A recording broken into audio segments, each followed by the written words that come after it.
such great people that we're about to talk to. My name's Nick Bain. I'm a former state legislator from Corinth, Mississippi. I served as chairman of Judiciary B when I was in the state house.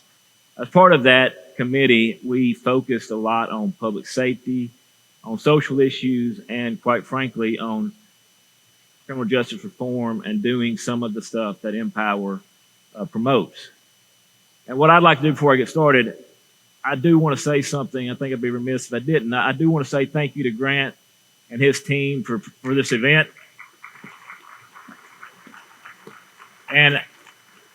But I want to go a step further, and I want to say thank you guys for the 10 years that you've worked hard, for working to improve the lives of every Mississippian, from my corner of the state to the Gulf Coast. You guys have picked up and given a voice to the voiceless. You've allowed people who sometimes may have been forgotten or felt like they've been forgotten or have failed and felt like they can't succeed to allow them to feel empowered. So thank you guys for your commitment to that. With that said, let's get started. First, our guests, we got Sheriff Tyree Jones from Hinds County, Mindy McNutt from up in my neck of the woods, Iuka, Tishomingo County, and Ben Little from Columbus, West Point, Golden Triangle area. So, Sheriff, start us off. Tell us a little bit about ourselves, and y'all just go down the line. Well, first of all, thank you for this opportunity to be here. I think this is a very important platform to have discussions and to bring discussions and awareness to some of the issues. And I'm glad that public safety and corrections is part of this. And this gives us hope for our future in Mississippi, as well as hope for the citizens of Mississippi. Also, of course, I am Sheriff Tyree Jones of Hinds County. I am a 25-year law enforcement veteran. I worked for the Jackson Police Department for 20 years prior to coming over to the sheriff's office initially as a captain. I won a special election in 2021 after the death of the late Sheriff Lee Vance, and I finished out his tenure in office. And just last year, I was re-elected to serve a full term as sheriff of Hinds County. So I am very aware of the issues in Hinds County and how it affects our state as well as our country. And I'm also familiar with other issues outside of Mississippi that we can do and we can work together to make Mississippi a better place also. Mindy, tell us about you. My name is Mindy McNutt, and like Nick said, I am from the Tishomingo County area, and I'm on the other side of things. I was a property of MDOC from 2018 till 2021, and I was a product of second chances. And today I am a mother to 4 amazing kids. I work every day full-time as a production supervisor for Baxter and Me, and I also run a transitional living home in Burnsville called the Bridge House. Yes, good morning. My name is Benjamin Little. I currently reside in Columbus, Mississippi. I'm originally from Brandon, Mississippi. Like Mindy, I'd like to introduce myself as NDOC number 188727. I spent 5 years in all 3 of the state prisons that Mississippi has to offer, and made parole out November 21st, 2019. Since that time, God has not only restored my life, but given me so many opportunities. I take great pride in being a state parolee and a state employee. I work as a rehabilitation counselor for Mississippi Department of Rehabilitation Services. In addition to that, God has also allowed me to create a therapeutic sober living community in West Point, where we offer housing to men coming out of incarceration, our jail, our treatment, just trying to give them ability to get a fresh start without having to have a lot of the resources that the general public has to have in order to do that. Yeah, and thank you guys for sharing that. One of the things that I want to talk about is this idea of reform, or this idea of changing the way people think. And I think one of the ways that we can do this, we heard them talk about doing things hard.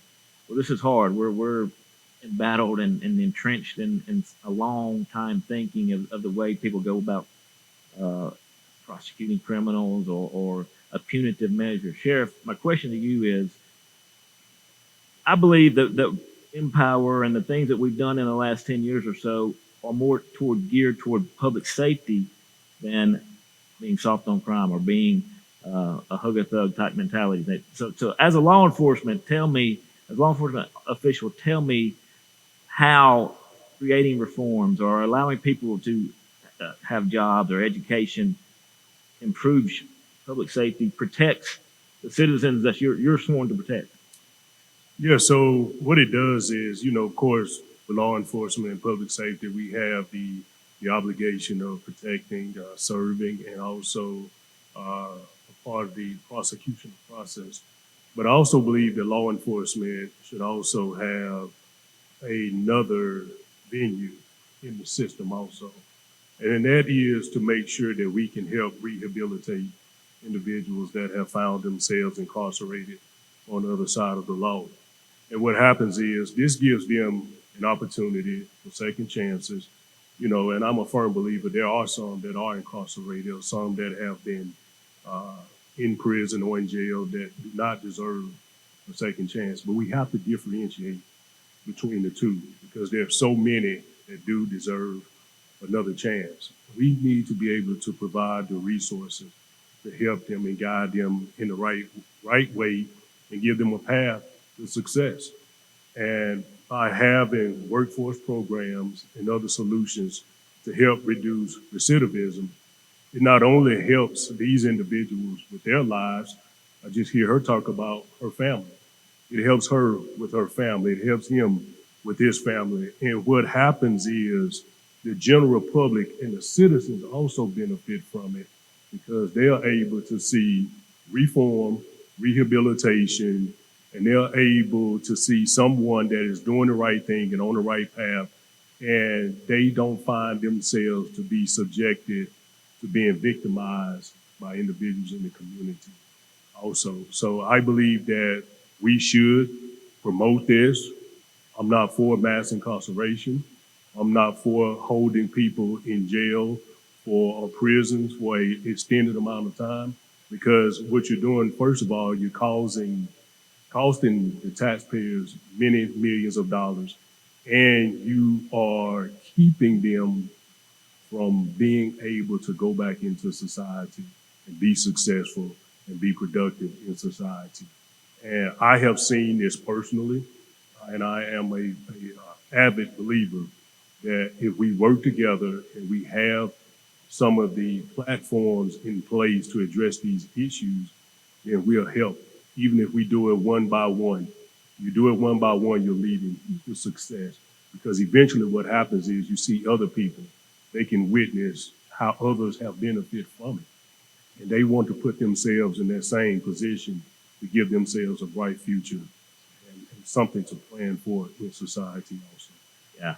Uh, Mindy, when you got out of prison and got out of incarceration, tell us about, if you will, the struggle that you had in reinitiating yourself into society through restrictions that you had in getting a job, restrictions you had in getting anything that you might have been entitled to.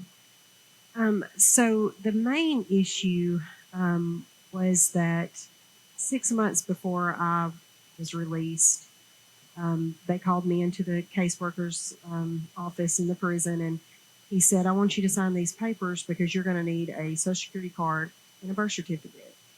And I was like, "Okay." So I signed the papers. Well, when I left, I still didn't have a Social Security card or a birth certificate, and it's almost impossible to get an ID without one of those two things.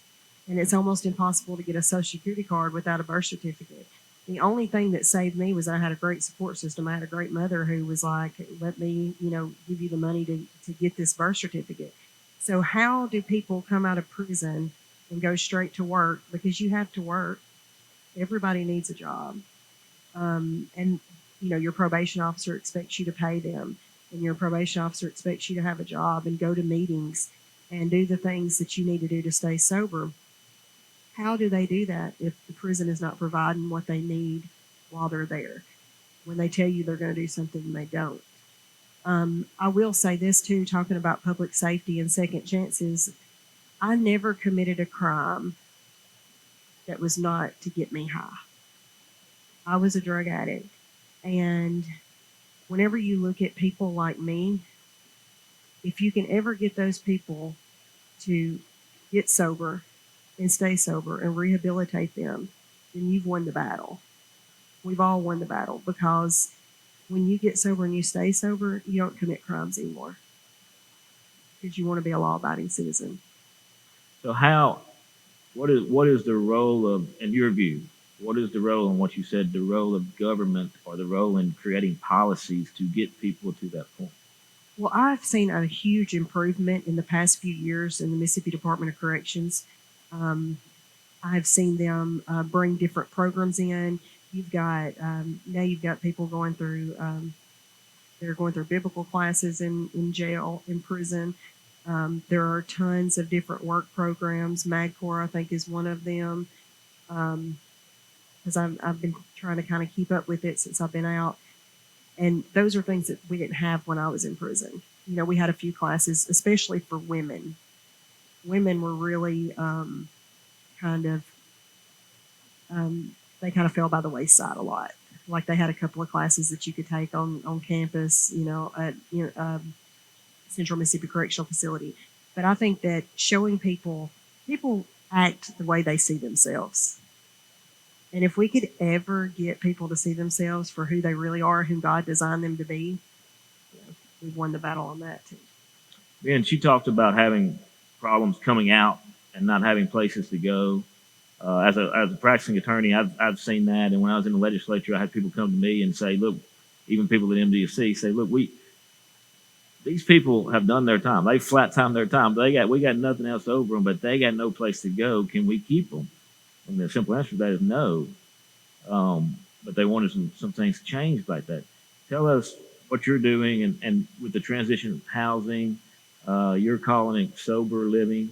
Tell us how that gives people that conduit between incarceration and society. So one of the biggest barriers, not necessarily in my experience, I like to use platforms like this to talk about my friends who are incarcerated, who got out and did not have the resources available that I did not have the family support. So $50 on a bus ticket provides an individual a release from prison. It gives them an ability to go to an address that may have been theirs, may not have been theirs, but it was an outlet to get released from prison. If the individual does not have an address to parole or ERS to, MDOC is responsible for finding that, which could make that individual have to stay longer than the ERS or the parole date. They cannot go before the parole board without an address saying, if you do grant me parole, then I do have an address to go to. If you flatten your sentence, that's more so what you were talking about with not being able to hold them past that. Well, I'm a former addict, just like Mindy. And for me, bridges were burned long before I got out of incarceration. Bridges for me were burned before I even went to court the first time for my 6 felonies, all drug related. For other individuals that may not have the same family resources that I was blessed to have, they have nothing. They don't have anything other than a piece of paper saying that they are being released from prison. As you stated, the address, if you don't have a family member that is willing to adhere to the standards of MDOC for a parolee or someone being released on probation supervision, if they are not willing to change their home environment to be conducive to what the state offers, that person is potentially set up for failure as soon as he enters that home. So finding housing and environmental structures that are conducive to not only MDOC, but also for the incarcerated individual to have success there has to be what I call respectable housing. There's not just the environmental factor, but also respectable for the individual's requirements that they are mandated to do as part of their role or probation. So that is what something that I have comes into play. It's just a therapeutic sober living community that I provide counseling services to. We do workforce development, job search, job placement, job assistance. We allow individuals to come in with no money, understanding that if you're being released from prison, you don't have money. If you're being released from jail, if you're being released from treatment center, you don't have the monetary means of paying for housing. So instead of just being a no because they can't afford to have it, we allow them to come in, and then when we place them in jobs, they then begin paying fees for their housing because we want to promote independent, self-sufficient living. We do money management, things on that nature. But the key is providing an outlet for them in the beginning. As Mindy stated and myself, I know how to get money, but it's not conducive to me staying out of court or jail or incarceration. So even though my heart's changed, I have to have public resources available to me to maintain that not just physical freedom, but that spiritual freedom. And because if someone's got to eat, they're going to do the things necessary to eat. So providing residency for people coming out of incarceration is a huge gap currently because you don't have the case management post prison to help an individual provide community resources and networking to have sufficient stable living post release. So from your standpoint, MDOC, the state of Mississippi, needs to foster that relationship between MDOC and places like yourself. Yes. Give you guys the resources, the tools in the toolbox, if you will, to Right. further that need. Correct. And one way of doing that is giving us access to the individual prior to release. Currently, it is very difficult to be able to conduct what I consider an application interview where I can be able to see the individual and verify the body mannerisms match the words coming out of their mouth.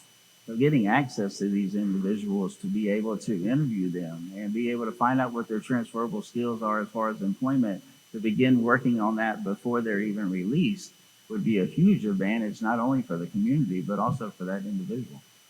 Sheriff, how safe or what could you do as sheriff of Hinds County with $450 million? And I say that because that was the MDOC budget last year. right, $450 million to it, and in my I believe the largest budget that the state's ever had. right, And that doesn't count what law enforcement spends. That doesn't count what the courts spend. That doesn't count what prosecutors' investigation that spends. That's just MDOC keeping people behind bars. So my question to you is, does that in itself not impact the number of people you can hire, the number of resources you can have out there to keep the public safety? yeah. So within that $450 million, of course, money has to be allocated to several other, I guess I would say, line items since we're speaking budgets. But I think that those money should also be part of that money should also be, or more money should be afforded to help reduce recidivism for programs that we're speaking of right now to give individuals an opportunity in society again. Because the issues that we're speaking of right now, there's a difference between a jail and a prison, right? Jail is where you go before you go to prison. And I'm responsible for housing these individuals in the jail. And when they leave my jail, they'll either go home or they'll either go to a state prison. Right now, we have about 850 pretrial detainees in the custody of Hinds County right now. But even while they are in our custody right now, we still have to work with them because, like we said, they may get to go home from our jail or they may go to a state prison and eventually it can be released. But we have to talk about the social issues that surrounding this also. We hear about drug addiction. We hear about mental health. Unfortunately, jails and prisons are the largest mental health institutions in the state of Mississippi right now. There are so many people that are in jail and in prisons that are suffering from mental health issues. So we can't ignore that, and we can't ignore it on the front end also. Why can't we put some of this money to address drug addictions, homelessness, mental health issues before they find themselves in this situation, right? Or even when they do find themselves in this situation, to help get them sober, get them treatment so they don't have to go through the whole process of corrections, and give them something again to look forward to getting back into society. I listen to these stories, I listen to what they say, and these are just two people that are sitting here talking about it, right? But think about how many hundreds of people that this has affected. And if we can reverse it and go the other direction, think about the hundreds of people that we can help, the monies that we're talking about. And I think that's why we have to tap into those that are responsible for the taxpayers' dollars of Mississippi also to be able to help us address these issues. We talk about mental health, we talk about mental illness. You can't always say that mental health and mental illness is necessarily an excuse for committing a crime. But unfortunately, sometimes it does play a part in it. You hear her talk about drug addiction. You can't always say that it's an excuse, but unfortunately, sometimes it does play a role in it. So I think that while we're talking about monies, we're talking about corrections, we're talking about jails, we have to address social issues, being able to afford more money to address social issues. And I believe that will also help prevent some of the issues that we're seeing in corrections also. Mindy and Ben, both of y'all, anything to add to that? And then I'm going to follow up. As a felon or having a felon on your record, how did that impact you getting out? Other than what you've already added, or has it restricted your improvement, or have you seen other people where it's restricted? Sure, I've seen, a lot of people that have come out and they're like, I can't get a job because, whenever you come out, if you don't have any clothes waiting on you when you come out, if you don't have a family bringing you clothes, you're going to get a pair of work pants and a white t-shirt, whether you're a man or a woman. And then they come home, they don't have a job, they're trying to get a job, they go to an interview in secondhand clothes, and they don't want to hire them because of the way they look. Um, I have, in my case, I limited myself because I didn't think that I could do any better.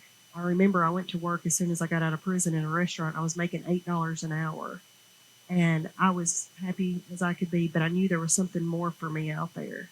And today I run a $1 million company where I am, the production supervisor there, and it didn't stop me, but that was because I was transparent. I think it is a lot about the way you handle it as a felon.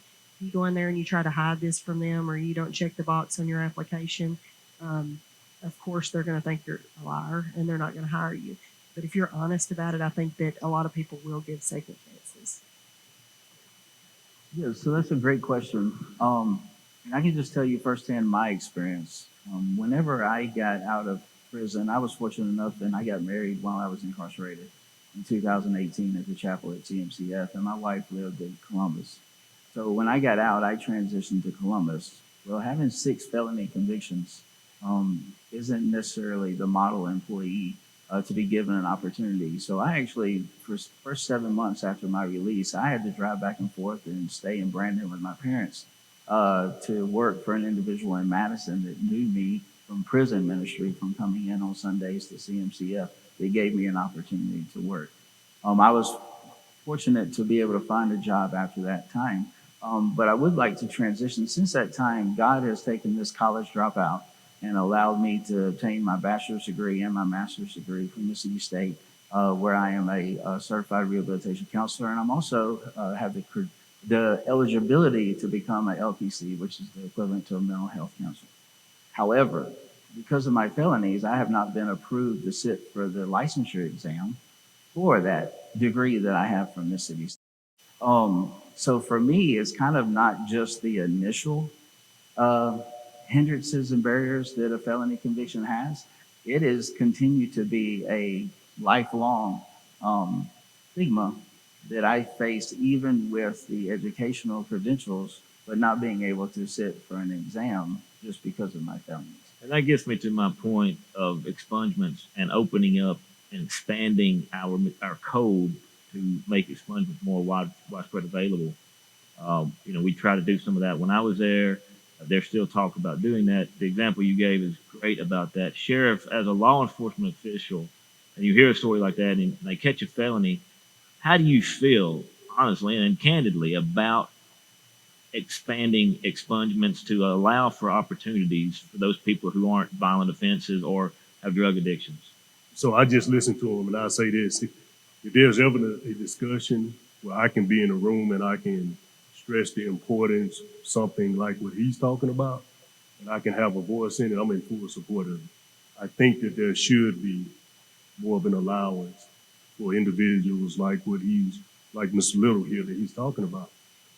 I believe that he should be afforded an opportunity for that. Corrections are meant to be corrective and not punitive. You do have some that are there, even though it's corrective, but it's punitive. They don't recover from it. But if you have someone on the right path, help them along that path. You have someone that is a model, not only for himself, but he's a model for so many others. He's a model for the state of Mississippi. I believe that he should be, and others should be afforded an opportunity for expungement for certain crimes so that they can go on and do what God has called them to do. Not only that, they have the educational background to go along with that also.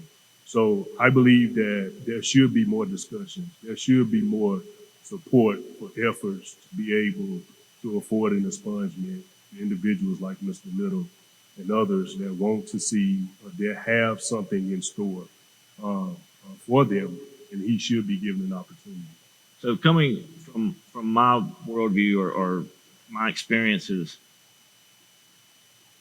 that issue that you brought up, the whole thing about criminal justice reform and the stigma that may be attached among some voters, as a former lawmaker, as someone who's been on the front lines of that policy, and you hear the whispers or whatever it is when elected officials may say, I don't want to be soft on crime, or I don't want to appear soft on crime. So I guess this is to all three of you, and then we'll wrap up. How do we, as people who understand this or people who are promoting this, how do we change that message to the masses? How do we change that message to voters that we're not being soft on crime, we're being smart on crime, but most importantly, we are letting our humanity control us? So I think that you have to exercise humanity. And it's not a matter of being soft. It's a matter of being smart. And it's a matter of investing in our future and the future of individuals that have paid whatever their debt to society is. And sometimes people get tunnel vision, or they're placed in this bubble where they feel that they shouldn't support it. But it does not affect them until it affects them directly, or until it affects one of their family members or somebody that's close to them. And at any point in time, that can happen. And if it does affect them directly or one of their family members, what would their expectations of the system be at that particular time? So when we talk about humanity and we talk about second chances, if we have model individuals that are in society doing the right thing, they need to hear from them. They need to hear from others that aspire to do this. And hopefully that will give them the mindset to change. And when we're talking about being soft on crime, we're talking about individuals that have paid their debt to society again. They've gone through the correctional system, okay? But we still have to, from a law enforcement perspective, we still have to address crime that's happening right now on the streets in the city, county, and the state of Mississippi in a different manner. So we're dealing with kind of apples and oranges. We're dealing with crime. We're hard on crime as it is happening today, right? But we're not being soft there, but what we are doing, we're being smart, helping people adjust back to society. Well said. Mindy, how do we change the message? Well, I think that everything is a process. And whenever I talk about process, people are different, and you're going to have to take this a case by case basis. And you're going to have to look, and there's going to have to be some rules set out, because I think if we could ever get these requirements, per se, of what an individual has to do to have all of their felonies expunged. I have 6 felonies on my record. I was told that I could get 1 expunged. That's not just really important to me because it's okay. I mean, I'm still going into the jails. They're still letting me in there. They're still letting me minister to women like me. So it hasn't stopped me. But other people like Benjamin, who are trying to go into nursing. I have a good friend that just went into nursing, and she had to go through all kinds of things to get her nursing license.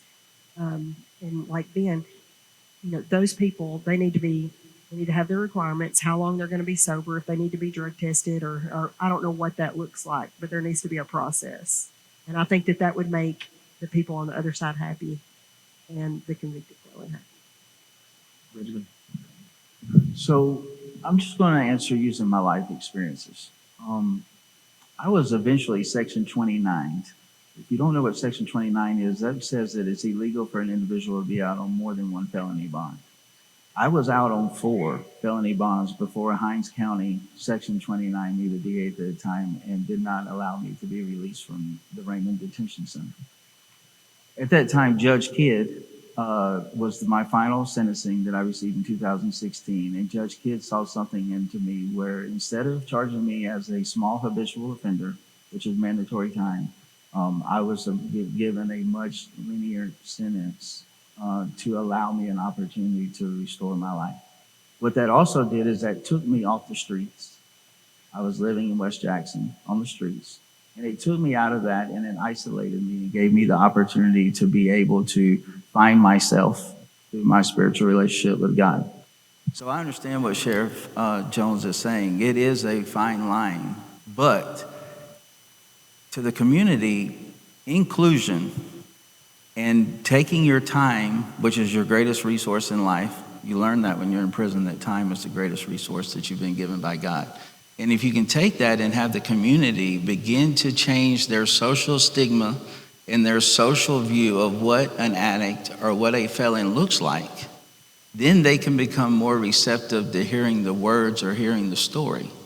Because right now, for me, one of the biggest barriers is just educating the community on what an addict potentially could look like, me, rather than what they've read about or what they've heard on TV. And as far as reducing crime, the news is still the same. The recidivism rate, as we know, the incarcerated people per capita in Mississippi is higher than any other country or state. And the news is still the same. Yeah. So just because you're incarcerating doesn't make crime go down. But how are we going to rehabilitate coming out? And he touched about the mental health, and just to come back to it, I promise you firsthand experience. I spent 4 days in a one-man cell at CMCF, and there's individuals there spending years in a one-man cell, and to not expect that individual to need mental health services whenever they transition out of prison is a failure.